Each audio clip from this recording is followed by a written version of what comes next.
নমস্কাৰ আকাশবাণী গুৱাহাটী কেন্দ্ৰৰ পুৱাৰ আঞ্চলিক বাতৰি পঢ়িছো জুলি শৰ্মা বৰুৱাই এতিয়া প্ৰধান বাতৰিসমূহ হ'ল অসমৰ মাজেৰে বৈ যোৱা ব্ৰহ্মপুত্ৰ বৰাক ধনশিৰি আদি নৈসমূহৰ আন্তঃগাঁথনি উন্নত কৰাত বিশেষ অগ্ৰাধিকাৰ দিয়া হ'ব বুলি কেন্দ্ৰীয় মন্ত্ৰী সৰ্বানন্দ সোণোৱালৰ প্ৰকাশ ৰাজ্যৰ 800খন উচ্চ মাধ্যমিক বিদ্যালয় উচ্চতৰ মাধ্যমিকলৈ উন্নীত কৰা হ'ব বুলি শিক্ষামন্ত্ৰী ৰণোজ পেগুৰ ঘোষণা ৰাজ্যত কোভিডৰ পৰা আৰোগ্যৰ হাৰ 98.67% বৃদ্ধি কাইলৈৰ পৰা গুৱাহাটীত ৰাষ্ট্ৰীয় পৰ্যায়ৰ অসম গ্ৰন্থমেলা আৰু সেঞ্চুৰিয়ানত ভাৰত আৰু দক্ষিণ আফ্ৰিকাৰ মাজত চলিত ক্ৰিকেট টেষ্ট শৃংখলাৰ কালি দ্বিতীয় দিনৰ খেল বৰষুণৰ বাবে বাতিল ভাৰত কোভিড-19 প্ৰতিষেধকৰ 150 কোটি পালি প্ৰদানৰ দিশে অগ্ৰসৰ হোৱাৰ সময়ত কৰোনা ভাইৰাছৰ নতুন উৎপৰিৱৰ্তিত ৰূপৰ সংক্ৰমণৰ বাতৰিয়ে উদ্বিগ্নতাৰ সৃষ্টি কৰিছে এনে পৰিস্থিতিত আমি আমাৰ শ্ৰোতাসকলক শীঘ্ৰে 2 পালি প্ৰতিষেধক গ্ৰহণ কৰাৰ লগতে আনকো এই ক্ষেত্ৰত সহায় কৰিবলৈ আহ্বান জনাইছো সকলোকে তিনিটা সহজ কোভিড বিধি মানি নিজক সুৰক্ষিত কৰি ৰাখিবলৈ আমি আহ্বান জনাইছো মাস্ক পৰিধান কৰক 2 গজ দূৰত্ব বৰ্তাই ৰাখক আৰু হাত আৰু মুখৰ পৰিষ্কাৰ পৰিচ্ছন্নতাত গুৰুত্ব দিয়ক কোভিড সংক্ৰান্ত যিকোনো তথ্য আৰু পৰামৰ্শৰ বাবে আপোনালোকে ৰাষ্ট্ৰীয় হেল্পলাইন নম্বৰ 01123978046 অথবা 1075 আৰু ৰাজ্যিক হেল্পলাইন নম্বৰ 104ত ফোন কৰিব পাৰিব এতিয়া শুনক বিতং বাতৰি অসম তথা উত্তৰ পূৰ্বাঞ্চলত নদী আৰু জলপথৰ উন্নয়নৰ দ্বাৰা অঞ্চলটোত নিয়োগ সৃষ্টি আৰু সৰ্বাংগীন উন্নয়ন নিশ্চিত হ'ব বুলি কেন্দ্ৰীয় বন্দৰ জাহাজ জলপথ আৰু আয়ুষ মন্ত্ৰী সৰ্বানন্দ সোণোৱালে প্ৰকাশ কৰিছে কেন্দ্ৰীয় মন্ত্ৰীগৰাকীয়ে কালি পাণ্ডু বন্দৰত ভাৰতীয় আভ্যন্তৰীণ জলপথ প্ৰাধিকৰণৰ এখন উচ্চ পৰ্যায়ৰ বৈঠকত মিলিত হৈ প্ৰাধিকৰণৰ অধীনত অসম তথা উত্তৰ পূৰ্বাঞ্চলত ৰূপায়ণ হৈ থকা বিভিন্ন প্ৰকল্পৰ অগ্ৰগতিৰ পৰ্যালোচনা কৰে জলপথৰ উন্নয়নৰ ওপৰত অঞ্চলটোৰ ভৱিষ্যত নিৰ্ভৰ কৰিছে বুলি উল্লেখ কৰি মন্ত্ৰীগৰাকীয়ে কয় যে ব্ৰহ্মপুত্ৰৰে 2 নম্বৰ ৰাষ্ট্ৰীয় জলপথ আৰু বৰাকেৰে 6 নম্বৰ ৰাষ্ট্ৰীয় জলপথৰ মাধ্যমেৰে যাত্ৰী তথা সামগ্ৰী পৰিবহণৰ ক্ষেত্ৰত অভূতপূৰ্ব পৰিৱৰ্তনৰ সূচনা হ'ব এটা সুচল জলপথৰ বাবে দুইখন নদীত জটিল অংশসমূহত খনন কাৰ্য চলোৱা হ'ব বুলি মন্ত্ৰীগৰাকীয়ে প্ৰকাশ কৰে তেওঁ কয় যে জাহাজ মেৰামতি কাৰখানাৰ কাৰিকৰী কামসমূহ ইতিমধ্যে সম্পূৰ্ণ হৈছে আৰু 2022 চনৰ মেৰ পৰা মূল নিৰ্মাণৰ কাম আৰম্ভ হ'ব 2024 চনৰ ভিতৰত এই কাৰখানাটোৰ কাম সম্পূৰ্ণ হ'ব বুলি মন্ত্ৰীগৰাকীয়ে প্ৰকাশ কৰে অসমৰ মাজেৰে বৈ যোৱা ব্ৰহ্মপুত্ৰ বৰাক ধনশিৰি আদি নৈসমূহৰ আন্তঃগাঁথনি উন্নত কৰাত বিশেষ অগ্ৰাধিকাৰ দিবলৈ তেওঁ বিষয়াসকলক নিৰ্দেশ দিয়ে অঞ্চলটোৰ বিভিন্ন স্থানত কাৰ্গো তথা টুৰিষ্ট জেট্টি আৰু টাৰ্মিনেলৰ উন্নীতকৰণ তথা জলপথৰ খনন কাৰ্য আদি খৰতকীয়াকৈ সম্পন্ন কৰিবলৈ তেওঁ নিৰ্দেশ দিয়ে শিক্ষামন্ত্ৰী ডাঃ ৰণোজ পেগুৱে কৈছে যে ৰাজ্যৰ 800খন উচ্চ মাধ্যমিক বিদ্যালয়ক উচ্চতৰ মাধ্যমিক পৰ্যায়লৈ উন্নীত কৰা হ'ব শিৱসাগৰত কালি অনুষ্ঠিত উচ্চ মাধ্যমিক অধ্যক্ষ মঞ্চ অসমৰ প্ৰথম পূৰ্ণাংগ দ্বিবাৰ্ষিক ৰাজ্যিক অধিৱেশনৰ সামৰণি অনুষ্ঠানত ভাগ লৈ মন্ত্ৰীগৰাকীয়ে এই কথা প্ৰকাশ কৰে তেওঁ কয় যে ৰাজ্য চৰকাৰে শিক্ষা ব্যৱস্থাক নতুন চিন্তা চৰ্চাৰে গঢ় দিবলৈ পৰিকল্পনা যুগুত কৰিছে আৰু ইতিমধ্যে 218খন উচ্চ মাধ্যমিক বিদ্যালয়ক উচ্চতৰ মাধ্যমিকলৈ উন্নীত কৰা হৈছে তেওঁ কয় যে শিক্ষা ব্যৱস্থাটোৰ বেমেজালিসমূহ আঁতৰাই দূৰদৰ্শী আঁচনি তথা সংস্কাৰেৰে গঢ়ি তোলাৰ প্ৰয়াস কৰা হৈছে আজাদী কা অমৃত মহোৎসৱৰ সৈতে সংগতি ৰাখি কেন্দ্ৰীয় বিত্ত মন্ত্ৰালয়ৰ অধীনস্থ ৰাজহুৱা বিত্তীয় ব্যৱস্থাপনাৰ প্ৰথা চমুকৈ PFMSৰ উদ্যোগত আজি গুৱাহাটী দিছপুৰৰ লাষ্ট গেটৰ সন্মুখৰ লোক নিৰ্মাণ বিভাগৰ কনভেনশ্যন আৰু ট্ৰেইনিং চেণ্টাৰত PFMS মেলা অনুষ্ঠিত কৰা হ'ব এই অনুষ্ঠানত কেন্দ্ৰীয় আঁচনিসমূহৰ ৰূপায়ণ সম্পৰ্কীয় বিষয়সমূহৰ প্ৰতিফলন ঘটোৱাৰ লগতে কাৰিকৰী আলোচনাও অনুষ্ঠিত কৰা হ'ব অনুষ্ঠানত CBDPৰ প্ৰধান মুখ্য মহানিয়ন্ত্ৰক নীলম এছ কুমাৰ PFMSৰ যুটীয় মহানিয়ন্ত্ৰক শাকেশ প্ৰসাদ সিং আৰু অসম চৰকাৰৰ বিত্ত সচিবকে ধৰি বিত্ত বিভাগৰ বিষয়বৰ্গ উপস্থিত থাকিব দিনৰ 10:15 পৰা এই অনুষ্ঠান আৰম্ভ হ'ব ৰাজ্য চৰকাৰে অসম আৰক্ষীৰ 9 গৰাকী উপ মহাপৰিদৰ্শকক মহাপৰিদৰ্শক পদলৈ পদোন্নতি দিছে এই সন্দৰ্ভত কালি গৃহ বিভাগে প্ৰকাশ কৰা এটা অধিসূচনা অনুসৰি সম্প্ৰতি আন্তঃৰাজ্যিক ডেপুটেশ্যনত উত্তৰ প্ৰদেশত কাৰ্যনিৰ্বাহ কৰি থকা অসম মেঘালয় কেডাৰৰ IPS বিষয়া আনন্দ প্ৰকাশ তিৱাৰী অসম চৰকাৰৰ গৃহ বিভাগৰ সচিব দিগন্ত বৰা কাহিলীপাৰাত থকা বিশেষ শাখাৰ উপ মহাপৰিদৰ্শক লাচিত বৰুৱা BTADৰ উপ মহাপৰিদৰ্শক ভায়লেট বৰুৱা CID উপ মহাপৰিদৰ্শক দেৱৰাজ উপাধ্যক্ষ, যোৰহাটত থকা পূব মণ্ডলৰ উপ মহাপৰিদৰ্শক মৃদুলানন্দ শৰ্মা, পশ্চিম মণ্ডলৰ উপ মহাপৰিদৰ্শক দিলীপ কুমাৰ দে, উত্তৰ মণ্ডলৰ উপ মহাপৰিদৰ্শক প্ৰশান্ত কুমাৰ ভূঞা আৰু প্ৰশাসন শাখাৰ উপ মহাপৰিদৰ্শক নিতুল গগৈক মহাপৰিদৰ্শক পদলৈ পদোন্নতি দিয়া হৈছে। অহা 1 জানুৱাৰীৰ পৰা দেশত 15ৰ পৰা 18 বছৰ বয়সৰ কিশোৰ-কিশোৰীসকলে কোভিড প্ৰতিষেধক গ্ৰহণৰ বাবে কোৱিন এপত নাম পঞ্জীয়ন কৰিব পাৰিব। 3 জানুৱাৰীৰ পৰা এই বয়সৰ ল'ৰা-ছোৱালীসকলক কোভিড প্ৰতিষেধক প্ৰদান কৰা হ'ব।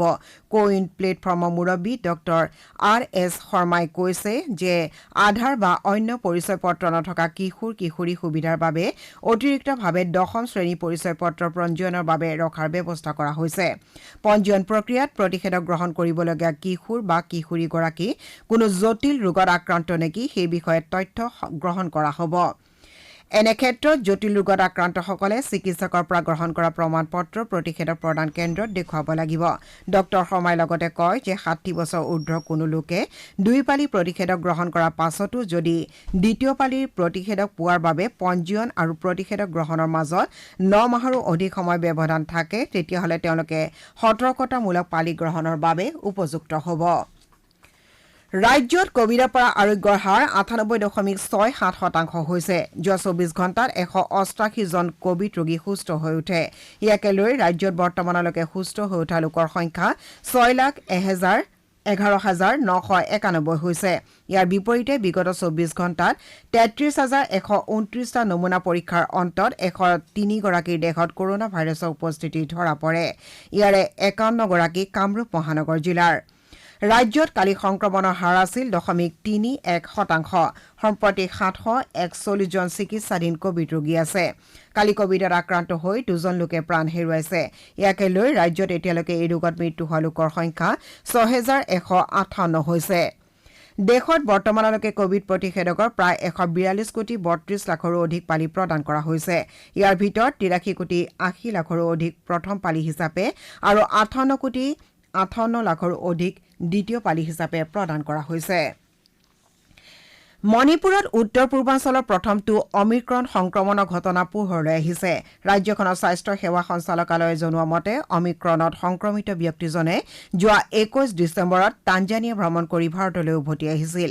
মণিপুৰৰ বিমান বন্দৰত বিদেশ ভ্ৰমণ কৰা যাত্ৰীৰ কোভিড-19 পৰীক্ষা কৰাৰ সময়তে পূব ইম্ফলৰ বাসিন্দাজনৰ দেহত কোভিডৰ সংক্ৰমণ ধৰা পৰে। পাছত তেওঁৰ নমুনা ইম্ফলৰ IBSD-লৈ প্ৰেৰণ কৰাত তেওঁৰ দেহত অমিক্ৰণৰ সংক্ৰমণ থকাটো নিশ্চিত হয়। উল্লেখযোগ্য যে দেশৰ 19খন ৰাজ্যলৈ অমিক্ৰণৰ সংক্ৰমণ ঘটিছে। এই ৰোগত এতিয়ালৈকে 588 জন লোক আক্ৰান্ত হৈছে। শ্ৰোতাসকলে বাতৰি শুনিছে আকাশবাণী গুৱাহাটী কেন্দ্ৰৰ পৰা। আপোনালোকে এই বাতৰি আমাৰ YouTube channel AIR news Guwahati আৰু নিউজ অন AIR এপযোগেও শুনিব পাৰিব। ৰাজ্যখনক দুৰ্ঘটনামুক্ত কৰি তুলিবলৈ মুখ্যমন্ত্ৰীয়ে জনোৱা আহ্বানৰ প্ৰতি সঁহাৰি জনাই অসম আৰক্ষী যান-বাহন শাখাই আইন উলংঘা কৰা লোকসকলৰ বিৰুদ্ধে ব্যাপক অভিযান অব্যাহত ৰাখিছে। ৰঙিয়া যান-বাহন আৰক্ষীয়ে কালি চহৰখনৰ বিভিন্ন স্থানত অস্থায়ী তালাচী চকী স্থাপন কৰি হেলমেট পৰিধান নকৰাকৈ দুচকীয়া বাহন চলোৱা তথা অন্যান্য আইন ভংগ কৰা লোকসকলক জৰিমনা বিহে। তদুপৰি দুচকীয়া বাহনৰ আৰোহীসকলৰ মাজত হেলমেট ব্যৱহাৰৰ ক্ষেত্ৰত সজাগতা সৃষ্টিৰ বাবেও আৰক্ষীয়ে প্ৰচেষ্টা অব্যাহত ৰাখিছে। ইতিমধ্যে যান-বাহন আইন উলংঘা কৰা লোকসকলৰ পৰা লক্ষাধিক টকাৰ জৰিমনা সংগ্ৰহ কৰা হৈছে। মুখ্যমন্ত্ৰী ডক্টৰ হিমন্ত বিশ্ব শৰ্মাৰ নিৰ্দেশ অনুসৰি অহা 31 ডিচেম্বৰ আৰু 1 জানুৱাৰী দিনটোৰ লগতে সকলো দিনতে দুৰ্ঘটনামুক্ত কৰাৰ লক্ষ্যৰে চিৰাং জিলা প্ৰশাসনে বিশেষ ব্যৱস্থা গ্ৰহণ কৰিছে। এই উদ্দেশ্যে কালি বিয়লি জিলাখনৰ কাজল গাঁওস্থিত জিলা উপায়ুক্তৰ কাৰ্যালয়ৰ সভাকক্ষত আয়োজিত এখন সংবাদমেলত নতুন বছৰৰ নামত মাদক দ্ৰব্য সেৱন কৰি যান-বাহন চলাই কোনো লোকে যাতে দুৰ্ঘটনাত পতিত হ'বলগীয়া নহয় তাৰ প্ৰতি জিলা প্ৰশাসনে কেতবোৰ কঠোৰ ব্যৱস্থা গ্ৰহণ কৰিব বুলি জিলা উপায়ুক্তগৰাকীয়ে প্ৰকাশ কৰিছে। এই অনুসৰি বনভোজ খাবলৈ অহা ব্যক্তিসকলক সন্ধিয়া 5 বজাৰ লগে লগে বনভোজস্থলী বন্ধ কৰিবলৈ নিৰ্দেশ জাৰি কৰা হৈছে। ইফালে মাদক দ্ৰব্য সেৱন কৰি যান-বাহন চলোৱা লোকসকলক ঠায়ে ঠায়ে তালাচী চলোৱাৰ লগতে আইন অমান্যকাৰীক জৰিমনা বিহাৰ ব্যৱস্থা কৰা হৈছে বুলি সংবাদমেলত প্ৰকাশ কৰা হৈছে। অসম প্ৰকাশন পৰিষদ আৰু সৌদ অসম পুথি প্ৰকাশক আৰু বিক্ৰেতা সংস্থাৰ উদ্যোগত কাইলৈৰ পৰা গুৱাহাটীৰ অসম অভিযান্ত্ৰিক প্ৰতিষ্ঠান খেলপথাৰত ৰাষ্ট্ৰীয় পৰ্যায়ৰ অসম গ্ৰন্থমেলা অনুষ্ঠিত হ'ব। এই গ্ৰন্থমেলাত দেশৰ বিভিন্ন ৰাজ্যৰ 115টাৰো অধিক গ্ৰন্থ প্ৰকাশক আৰু বিক্ৰেতা প্ৰতিষ্ঠানে অংশগ্ৰহণ কৰিব। অসম প্ৰকাশন পৰিষদৰ সচিব প্ৰমোদ কলিতাই জানিবলৈ দিয়া মতে গ্ৰন্থমেলাত দিল্লীৰ 10টা, কলকাতাৰ 5টা প্ৰতিষ্ঠানৰ উপৰি ঢাকাৰ 10টা প্ৰতিষ্ঠানে অংশগ্ৰহণ কৰিব। হাৰ্পাৰ কলিন্সকে ধৰি প্ৰখ্যাত গ্ৰন্থ প্ৰকাশন প্ৰতিষ্ঠানে এই গ্ৰন্থমেলাত অংশগ্ৰহণ কৰিব বুলি তেওঁ কয়। পৰিষদে কালি 2021 বৰ্ষৰ প্ৰকাশন পৰিষদ সাহিত্য বঁটা ঘোষণা কৰে। বঙাল বহুদূৰ উপন্যাসৰ বাবে সাহিত্যিক নন্দিতা দেৱীলৈ এই বঁটা আগবঢ়োৱা হৈছে। সাহিত্যিকগৰাকীৰ লগতে গ্ৰন্থখনৰ প্ৰকাশক জ্যোতি প্ৰকাশনৰ স্বত্বাধিকাৰ নগেন শৰ্মাকো সমমৰ্যাদাৰে এই বঁটা প্ৰদান কৰা হ'ব। অসম গ্ৰন্থমেলাৰ উদ্বোধনী অনুষ্ঠানত কাইলৈ এই বঁটা প্ৰদান কৰা হ'ব। এই বঁটাত আছে নগদ 2 লাখ টকা, এখন মানপত্ৰৰ লগতে মূল্যৱান গ্ৰন্থৰ টোপোলা। নীতি আয়োগে প্ৰকাশ কৰা ৰাজ্যসমূহৰ চতুৰ্থ স্বাস্থ্য সূচক অনুসৰি অসমে বৃহৎ ৰাজ্যৰ শিতানত সৰ্বাধিক বাৰ্ষিক বৰ্ধিত ফলাফল প্ৰদৰ্শন কৰিছে। এই শিতানত উত্তৰ প্ৰদেশ আৰু তেলেংগানায়ো একেধৰণৰ ফলাফল দেখুৱাইছে বুলি প্ৰতিবেদনত প্ৰকাশ কৰা হৈছে। আনহাতে ক্ষুদ্ৰ ৰাজ্যৰ শিতানত মিজোৰাম আৰু মেঘালয়ে সন্তোষজনক ফলাফল প্ৰদৰ্শন কৰিছে বুলি আয়োগৰ প্ৰতিবেদনত প্ৰকাশ কৰিছে। ইপিনে কেন্দ্ৰীয় শাসিত অঞ্চলৰ ভিতৰত দিল্লী তথা জম্মু আৰু কাশ্মীৰে উন্নত প্ৰদৰ্শন কৰিছে।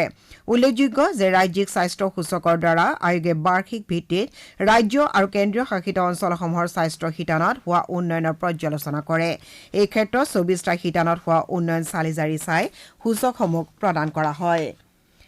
প্ৰধানমন্ত্ৰী নৰেন্দ্ৰ মোদীয়ে আজি কানপুৰ মেট্ৰ' ৰেল প্ৰকল্প নিৰ্মাণ সম্পূৰ্ণ হোৱাৰ অংশ মুকলি কৰিব। ইতিমধ্যে নিৰ্মাণ কাৰ্য সম্পূৰ্ণ হোৱা ৰেল প্ৰকল্পটোৱে IIT কানপুৰৰ পৰা মতিঝিললৈ 9 কিলোমিটাৰ দৈৰ্ঘ্য পথছোৱা সামৰি লৈছে। প্ৰধানমন্ত্ৰীয়ে কানপুৰ মেট্ৰ' ৰেল প্ৰকল্প পৰিদৰ্শন কৰাৰ লগতে IIT মেট্ৰ' ষ্টেচনৰ পৰা গীতানগৰলৈ মেট্ৰ' ৰেলেৰে ভ্ৰমণ কৰিব। কানপুৰৰ সমগ্ৰ মেট্ৰ' ৰেল প্ৰকল্পৰ মুঠ দৈৰ্ঘ্য হৈছে 32 কিলোমিটাৰ আৰু 11,000 কোটি টকা ব্যয়েৰে এই প্ৰকল্প ৰূপায়ণ কৰা হৈছে। চেঞ্চুৰিয়ানত ভাৰত আৰু দক্ষিণ আফ্ৰিকাৰ মাজত চলিত ক্ৰিকেট টেষ্ট শৃংখলা কালি দ্বিতীয় দিনৰ খেল বৰষুণৰ বাবে বাতিল কৰা হয়। আজি ভাৰতীয় সময়মতে দিনৰ 1:30 খেল আৰম্ভ হ'ব। ভাৰতে ইতিমধ্যে প্ৰথম ইনিংছত প্ৰথম দিনৰ খেলত 3টা উইকেটৰ বিনিময়ত 272 ৰান সংগ্ৰহ কৰে। অপেনাৰ KL ৰাহুলে 122 আৰু আজিংক্য ৰাহানে 40 ৰান কৰি বেট ধৰি আছে। এতিয়া শুনক আজি গুৱাহাটীৰ পৰা প্ৰকাশিত বাতৰি কাকতসমূহৰ মুখ্য বাতৰি চমু অৱলোকন ভাস্বতী চক্ৰৱৰ্তীৰ পৰা। অহা 1 জানুৱাৰীৰ পৰা দেশৰ 15ৰ পৰা 18 বছৰ বয়সৰ কিশোৰ কিশোৰীসকলে কোৱিন এপত নাম পঞ্জীয়ন কৰাৰ লগতে 3 জানুৱাৰীৰ পৰা তেওঁলোকক কোভিড প্ৰতিষেধক প্ৰদান কৰা হ'ব। এই বাতৰিটোক আজি গুৱাহাটীৰ পৰা প্ৰকাশিত কাকতসমূহে মুখ্য বাতৰিৰূপে প্ৰকাশ কৰিছে। কৰোনা ভাইৰাছৰ নতুন উৎপৰিৱৰ্তিত ৰূপ অমিক্ৰণৰ সংক্ৰমণৰ লগতে মণিপুৰত উত্তৰ পূবৰ প্ৰথমজন অমিক্ৰণ আক্ৰান্ত চিনাক্ত হোৱাৰ বাতৰিকো কাকতসমূহে প্ৰথম পৃষ্ঠাত স্থান দিছে। এই বাতৰিক নিয়মীয়া বাৰ্তা কাকতে উত্তৰ পূবত প্ৰথমজন অমিক্ৰণ আক্ৰান্ত চিনাক্ত, দৈনিক অগ্ৰদূতে অমিক্ৰণৰ আতংকত কঁপিছে দেশ এই শিৰোনামেৰে মুখ্য বাতৰি প্ৰকাশ কৰিছে। অসমীয়া প্ৰতিদিনৰ শিৰোনাম 20,000 কোটিৰ হিচাপ নাই চৰকাৰে। কাকতখনে বাংলাদেশৰ ৰাষ্ট্ৰীয় উদ্যানত আলফাৰ বৃহৎ অস্ত্ৰ ভাণ্ডাৰ উদ্ধাৰ হোৱাৰ বাতৰিকো প্ৰথম পৃষ্ঠাত প্ৰকাশ কৰিছে। কৃষি কাৰ্যৰ পৰা আঁতৰিছে বৃহৎ সংখ্যক লোক এই শিৰোনাম দৈনিক জনভূমি কাকতৰ। কেন্দ্ৰীয় বন্দৰ, জাহাজ, পৰিবহণ, জলপথ তথা আয়ুষ মন্ত্ৰী সৰ্বানন্দ সোণোৱালে অহা বছৰত পাণ্ডুত জাহাজ মেৰামতি আৰু নিৰ্মাণৰ কাম আৰম্ভ কৰা হ'ব বুলি ঘোষণা কৰা বাতৰিক দৈনিক অসম, দ্য চেণ্টিনেল আদিৰ লগতে প্ৰায়বোৰ কাকতে প্ৰথম পৃষ্ঠাত প্ৰকাশ কৰিছে। ভায়লেট বৰুৱাই অসমৰ প্ৰথমগৰাকী মহিলা আৰক্ষী মহাপৰিদৰ্শক হিচাপে পদোন্নতি লাভ কৰা বাতৰিকো দ্য আছাম ট্ৰিবিউন কাকতে প্ৰথম পৃষ্ঠাত স্থান দিছে। বাতৰিটোক আন কেইবাখনো কাকতে গুৰুত্ব সহকাৰে মুখ্য বাতৰিৰূপে প্ৰকাশ কৰিছে। আজি প্ৰকাশিত আন কেতবোৰ বাতৰিৰ ভিতৰত হ'ল খগেন গগৈক প্ৰতিমা বৰুৱা পাণ্ডে বঁটা প্ৰদান, নন্দিতা দেৱী আৰু নগেন শৰ্মালৈ অসম প্ৰকাশন পৰিষদৰ সাহিত্য বঁটা, নতুন পেঞ্চন নীতি বাতিলৰ দাবীত ৰাজ্যজুৰি শিক্ষকৰ বিক্ষোভ ইত্যাদি। এয়াই আছিল আজি গুৱাহাটীৰ পৰা প্ৰকাশিত বাতৰি কাকতসমূহৰ প্ৰথম পৃষ্ঠাৰ বাতৰি চমু অৱলোকন। ধন্যবাদ ভাস্বতী। বাতৰি শেষ কৰাৰ আগেয়ে প্ৰধান বাতৰি কেইটামান আকৌ এবাৰ পঢ়ি দিছো। অসমৰ মাজেৰে বৈ যোৱা ব্ৰহ্মপুত্ৰ বৰাক ধনশিৰি আদি নৈসমূহৰ আন্তঃগাঁথনি উন্নত কৰাত বিশেষ অগ্ৰাধিকাৰ দিয়া হ'ব বুলি কেন্দ্ৰীয় মন্ত্ৰী সৰ্বানন্দ সোণোৱালৰ প্ৰকাশ ৰাজ্যত কভিডৰ পৰা আৰোগ্যৰ হাৰ 98.67% বৃদ্ধি আৰু কাইলৈৰ পৰা গুৱাহাটীত ৰাষ্ট্ৰীয় পৰ্যায়ৰ অসম গ্ৰন্থমেলা পুৱাৰ আঞ্চলিক বাতৰি ইমানেই নমস্কাৰ।